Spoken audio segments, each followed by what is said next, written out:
What an earth-shattering 6 weeks. It feels like both yesterday and a lifetime since the last time I walked into Studio 1A. In the past 6 weeks, I learned I am positive for a BRCA2 mutation, had stage 2 breast cancer, then had a double mastectomy and learned that my life will soon look very different. Despite regular mammograms and sonograms, it wasn't until genetic testing that I learned I have a gene mutation. A gene mutation that is the cause of my breast cancer. The surgery was 3 weeks ago. Honestly, physically, I am doing okay.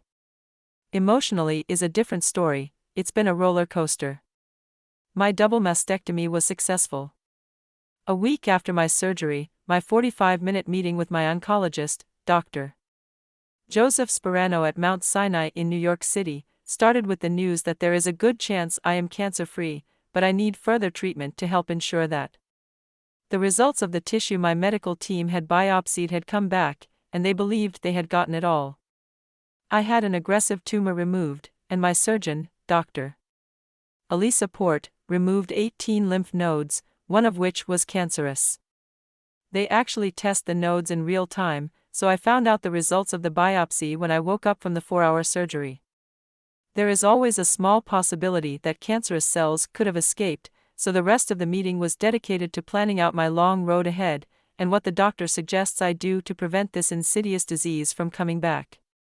Honestly, it was a good thing my husband was with me and wrote everything down because, as you can imagine, it is a lot to take in.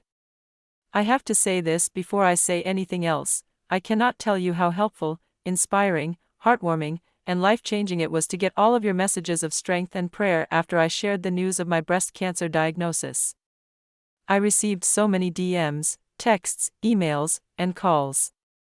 Strangers came up to me on the street saying, "Can I please add you to my prayer list?" or, "I am going to get tested because of your story."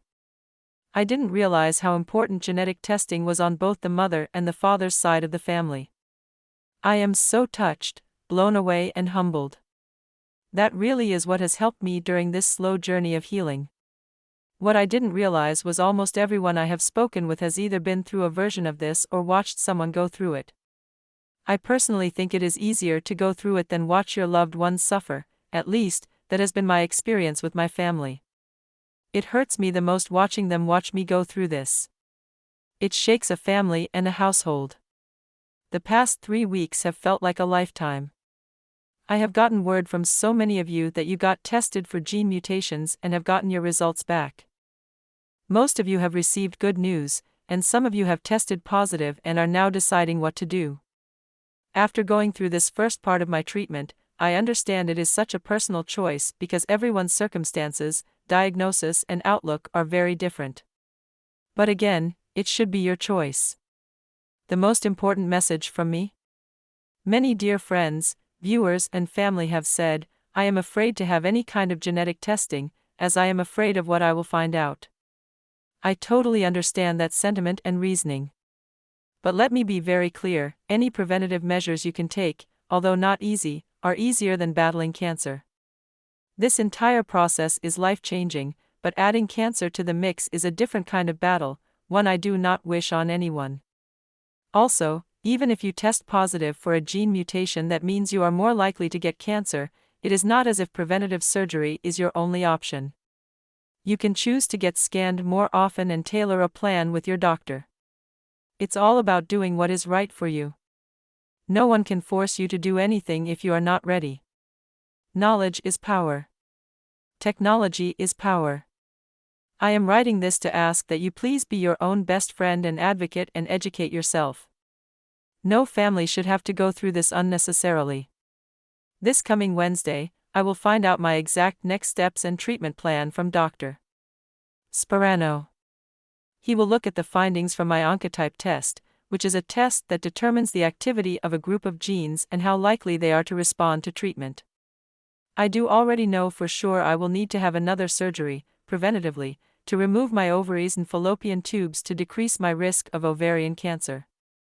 In my case, I will need a full hysterectomy, as I have had fibroid issues in the past. I will also need to take anti-hormonal drugs for 5 years. And I will most likely need chemotherapy because of the aggressiveness of the tumor. That is the part that hit me the hardest, the idea of chemo. Doctor. Port has been my rock throughout the last few weeks and has told me numerous times, whatever it is, you will get through this. Chemo is not a walk in the park, but it is not always what you picture.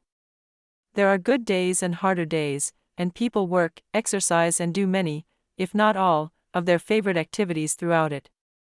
She has spoken to me about ways to save my hair and has suggested I have a wig made, just in case. I am still in a state of shock, of course. Doctor. Port told me that most people reconcile and process leading up to the surgery after being diagnosed. Yet, all of this happened so fast for me. There was not a lot of time to process up front, and a lot of that is going on now after the fact. Cancer has knocked me down. It has. I used to jump out of bed every day to begin work, but now every day is a choice. Do I feel like staying under the covers and crying? Yes. Every day. But I did that when I first started recovery. And little by little, like today, I am choosing to get up. I am choosing to fight. And I am choosing to use my strength and platform to do my best to crush cancer. My 2 nurses, who work with the incredible Dr.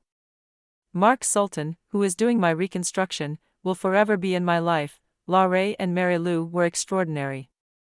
The first time I looked in the mirror after my mastectomy, Laurie said to me, "You are under construction." It was the first time I laughed, and I realized I am allowed to cry, to mourn, to smile, to laugh.